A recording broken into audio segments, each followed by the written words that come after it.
내란죄가 문제가 안 됐다고 한다면, 그래서 수사도 안 받고 있다고 한다면은 과연 탄핵이 됐을까? 국회에서 탄핵소추가 통과될 수 있었을까? 그건 안 됐을 거라고 보는 거죠. 탄핵소추를 통과시킬 때는 그걸 앞에 내세워가지고 통과시켜 놓고서는 헌법재판 탄핵심판 과정에서는 그걸 빼버린다고 하면은 국회의원도 속은 거고 국민도 속은 셈이 되는 것인데, 헌법재판소도 약간 의심스럽게 그걸 빼고 빨리 진행을 하려고 하는데 이제 의심을 받고 있는 거죠. 헌법이라는 거는 추상적인 규범이거든요. 원론적인 규범입니다. 구체적인 어떤 행위를 갖다 규정하거나 그 행위에 대해서 어떤 처벌을 규정한 게 아니기 때문에 실제로 이 사회에서 헌법 위반은 어마어마하게 많습니다. 추상적인 거기 때문에 일반 국민들을 물고 그 국가기관들도 행복추구권, 생명권, 환경권 어기는 일이 얼마나 많습니까? 근데 그거 가지고 탄핵 안 하잖아요. 계엄도 77조 1항의 국가 비상사태에 대한 판단에 있어가지고 대통령이 비상사태라고 생각했는데 이거는 그거 아닐 수도 있다. 그 정도는 심각한 상태는 아닐 수도 있다. 행정이 마비되고 국정 운영을 하기 어려운 건 맞지만은 국가 비상사태라고 할 정도는 아니다. 그 다음에 국회는 비상특별조치 대상이 아닌데 그거는 헌법 규정에 위반됐다. 이것만 가지고는 사실 탄핵하기 쉽지 않습니다.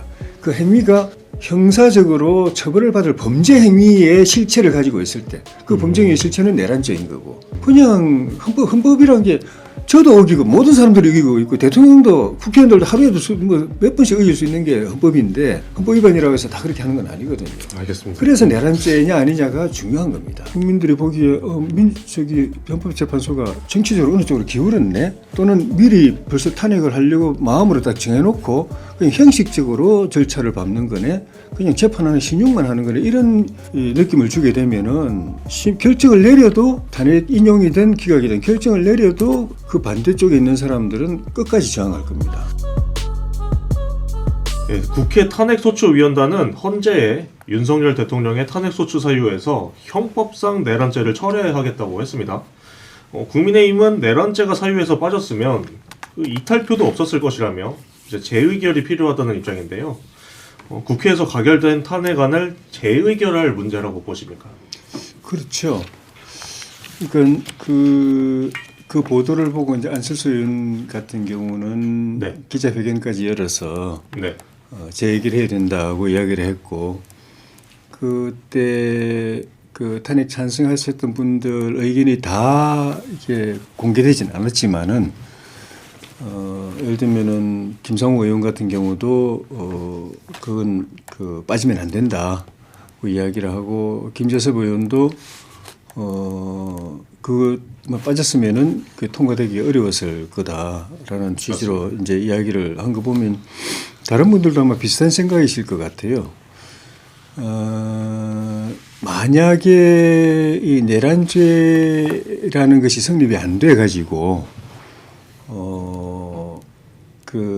지금처럼 뭐 수사기관들이 수사를 아예 착수를 안 하고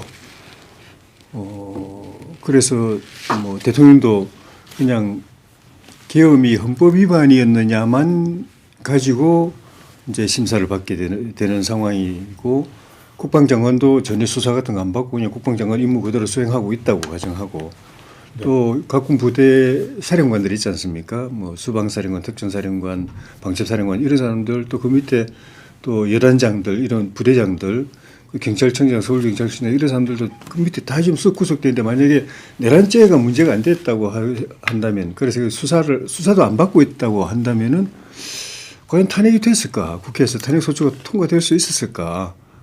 그건 안 됐을 거라고 보는 거죠. 그러니까 그걸 가지고 대통령 탄핵 여부를 심판해 달라고 줬는데 그걸 뺀다고 하면은 그럼 처음부터 다시 생각해야 되는 거죠. 그게 맞은데 민주당이 그걸 빼는 것도 어떻게 보면 이제 국민을 속인 셈이 되는 거고, 탄핵소추를 통과시킬 때는 그걸 앞에 내세워가지고 통과시켜 놓고서는 헌법재판 탄핵심판 과정에서는 그걸 빼버린다고 하면은 국회의원도 속은 거고 국민도 속은 셈이 되는 것인데, 민주당이 그렇게 하는 것도 잘못됐지만은 더 심각한 거는 헌법재판소가 그걸 받아주려고 하는 듯한 태도. 만약에 헌법재판소가 공정한 심판을 한다고 하면은 그건 안 된다. 보니까 소추안을 우리가 받아보니까 그게 제일 핵심이었고 국회에서 이렇게 어렵게 그것도 두 번에 걸쳐 가지고 첫 번째 부결됐는데 두 번째 다시 또 무리하게 해가지고 겨우 통과시켰지 않습니까?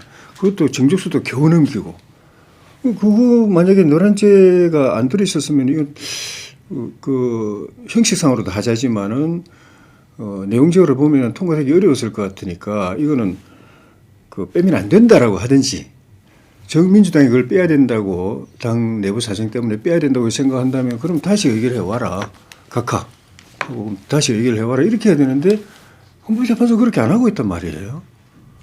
민주당이 원래 당파적으로 자기 정당의 이익을 위해서 행동을 늘 해왔지만 헌법재판소는 중립적인 위치에서 하는 걸로 국민들이 늘 생각하고 있는데 이게 탄핵 심판의 이 신뢰성에 근본적으로 문제가 생길 상황이 되어버렸어요. 그래서 민주당이 그걸 철회하는 거, 그러니까 내란죄를 빼겠다고 하는 주장을 철회하는 게 원래 맞고 민주당이 계속 그걸 빼겠다고 고집하면은 헌법재판소가 그걸 못 빼겠다고 그건 헌법재판소 재량이라고 이야기를 했으니까 못 빼준다. 그걸 넣은 상태에서 탄핵 심판하겠다라고 하든지 아니면 그럼 뭐 빼줄게. 그 대신에 그건 받아주는 대신에 각하다. 그러니까 국회에서 다시 의결해와라. 내란죄를 빼고 탄핵소추안을 다시 만들어서 표결에 붙여가지고 통과되면 다시 가져와라. 이렇게 헌법재판소 해야 된다고 봅니다. 그런데 의미는 거의 같은 거 아닌가요? 내란죄가 내란 행위로 바뀌었을 뿐이지 비상계엄에 대한 뭐 위헌 여부는 살아 있는 거잖아요. 근데 그 말인 거죠. 그러니까 민주당이 이야기하는 거는 심리를 안 하겠다는 거거든요. 내란죄가 성립하는지 여부를 심리 안 하겠다는 거거든요. 거기는 시간이 많이 걸린다고 보니까 그리고 혹시라도 내란죄 성립이 입증이 안 되면은 탄핵도 안 될 수도 있다고 보니까 첫째는 탄핵이 안 될 우려가 있다. 두 번째는 탄핵이 되더라도 시간이 많이 걸려서 이재명 대표가 항소심이나 또는 또 상고심에서 유죄 확정이 나서 출마를 못하거나 출마를 하더라도 굉장히 큰 사법적 부담을 지고 출마를 해야 되는 상황이 올 수가 있기 때문에 이를 빼려고 하는 거죠. 그러니까 심리를 하는데 내란죄가 성립하는지 여부를 심리는 하는데 그냥 형식상으로만 빼겠다고 하면은 그것도 논리적으로 말이 안 맞지만은 뭐 굳이 헌법재판소 입장에서는 받아줄 수도 있다고 보는데 문제는 핵심은 심리를 안 하겠다는 거거든요. 심리를 안 하겠다고 하면서 말만 그렇게 하는 거죠. 그게 문제가 있는 거죠. 심리를 한다면 굳이 사실 헌법재판소는 형사법원이 아니기 때문에 내란죄다 아니다, 유죄다 아니다 이런 걸 결정할 권한도 없고 의미도 없는 겁니다. 다만 탄핵의 핵심 사유이기 때문에 내란죄 성립이 되면은 탄핵이 될 수도 있고 안 되면은 안 될 수도 있기 때문에 심리를 안 할 수가 없고 그걸 심리를 해야 되는 건데 문제는 민주당은 그 심리를 빼려고 하는데 문제가 있는 거고 탄핵 헌법재판소도 약간 의심스럽게 그걸 빼고 빨리 진행을 하려고 하는데 이제 의심을 받고 있는 거죠. 네. 그러니까 의원님께서도 결국에는 헌법재판소에서 이 문제 어떻게 할 것이냐 빨리 결정을 정리를 해줘야 된다 이렇게 보시는 것 같은데요. 예. 지금 헌재에서 좀 고민의 시간을 갖고 있는 것 같은데 좀 빨리 결정을 내려줘야 한다고 보십니까? 그렇죠.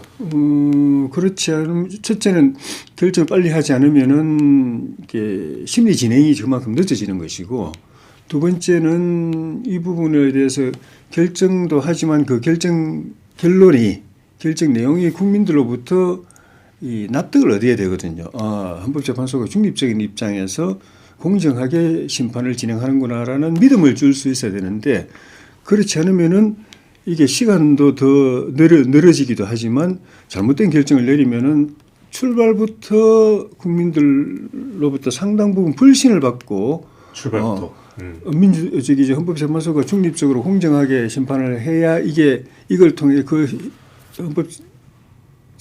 재판소의 이 결정을 통해서 이런 혼란이 수습이 되고 이 분열이 다시 봉합이 되고 나라가 정상이 돼서 다시 이제 정상적으로 갈 수 있다라는 기대를 갖고 있는데 국민들이 보기에 헌법재판소가 정치적으로 어느 쪽으로 기울었네. 또는 미리 벌써 탄핵을 하려고 마음으로 딱 정해놓고 그냥 형식적으로 절차를 밟는 거네. 그냥 재판하는 신용만 하는 거네. 이런 이 느낌을 주게 되면은 결정을 내려도 탄핵 인용이든 기각이든 결정을 내려도 그 반대쪽에 있는 사람들은 끝까지 저항할 겁니다. 그러니까 왜냐하면 그 비상계엄 자체는 헌법적으로 또는 법률적으로 개헌법상 하자가 있다는 거는 우리 국민의힘 소속이면은 뭐 국회의원이든 원내당협위원장이든 그거는 다 인정하지 않나 싶어요. 헌법 77조의 비상계엄 그 요건이 있는데 네. 전시 사변에 준하는 국가 비상사태 거기에 거기에 부합하지는 않는다라는 것하고 그 다음에 비상계엄을 해서 그 헌법 71조 3항에 따라서 어떤 비상조치를 할 수 있다고 하더라도 국회는 거기에 대상이 그렇죠. 아니거든요. 헌법에 그렇게 되어 있거든요. 네. 정부나 법원에 대해서만 비상조치를 특별한 조치를 할 수 있도록 되어 그럼 있는데 위헌적인 건 맞는데. 그거는 다 인정하는 것 같아요. 네. 예. 그걸 하푼이라고 생각하는 분은 없는 것 같아요. 만약에 탄핵안이 그게 이제 내란죄냐 하는 부분에 있어 가지고 많은 사람들이 좀 이의를 가지고 있거나 아니면 그거는 정당하게 공정하게 수사를 해서 밝혀야 될 사안이다라는 생각을 갖는 것 같아요. 약간 뭐랄까 내란죄는 좀 하위 개념 같은데요. 예. 느낌적으로는. 아니 근데 본질이죠. 본질적인 부분이죠. 그게 탄핵의 본질적인 부분이죠. 그러니까 헌법 계엄이 헌법 위반이라는 건 그러니까 맞는데 헌법 위반은 맞고 예. 그 아래에 내란죄까지 간다면은 그 아래가 헌법 위반이 더 크고 예. 내란죄는 부수적인 내란죄가 성립하지 않는다고 해서 헌법 위반이 안 되는 건 아니잖아요. 헌법 위반은 맞은데 그게 네. 탄핵이 되느냐라는 게 이제 핵심인데 네. 그 경우에는 탄핵이 안 될 가능성이 많아요. 그래요? 내란죄가 빠지면요? 예. 그래서 저는 하위가 아니라 법적으로는 내란죄는 형법이고 그 헌법 위반은 이제 헌법이기 때문에 위아래 개념이 있지만은 탄핵 심판에 있어 가지고는 그 핵심인 거죠, 사실은. 탄핵을 인용할 것이냐 말 것이냐의 핵심적인 판단 근거가 이게 내란까지 이르렀느냐, 내란적 행위이냐. 볼 수 있느냐 없느냐. 예. 그게 핵심이고 그래서 아까 그게 앞부분에 12.12 때도 노태우 전두환 전 대통령도 그게 핵심이었나요? 내란죄? 내란죄였죠. 그렇죠. 내란죄로 그게 핵심이었죠. 예, 사형 뭐 네. 전두환 대통령 사형, 노태우 대통령 무기 이렇게 받았었죠. 그러면 뭐 근데 거기는 그때는 이제 탄핵 심판은 없었기 때문에 그냥 내란죄 그렇죠. 자체로서 처벌받았는데 지금은 이제 탄핵을 심판하는데 거기에 이 내란죄가 핵심이냐 아니냐라는 부분인데 제가 볼 때는 핵심인 거예요. 왜냐하면은 우리가 생각해 볼 때 아까도 말씀드렸지만은 우리가 이미 다 상황을 봤기 때문에 머릿속에 입력이 돼서 그걸 지우고 판단하는 게 어려운데 진짜 지워 보세요. 계엄이 됐는데 그 국회가 땅땅땅해서 해제되어 버렸습니다. 그 대통령은 그걸로 이제 상황 종료. 대통령이 계엄을 했는데 헌법 규정이 안 맞아서 그냥 해제됐어.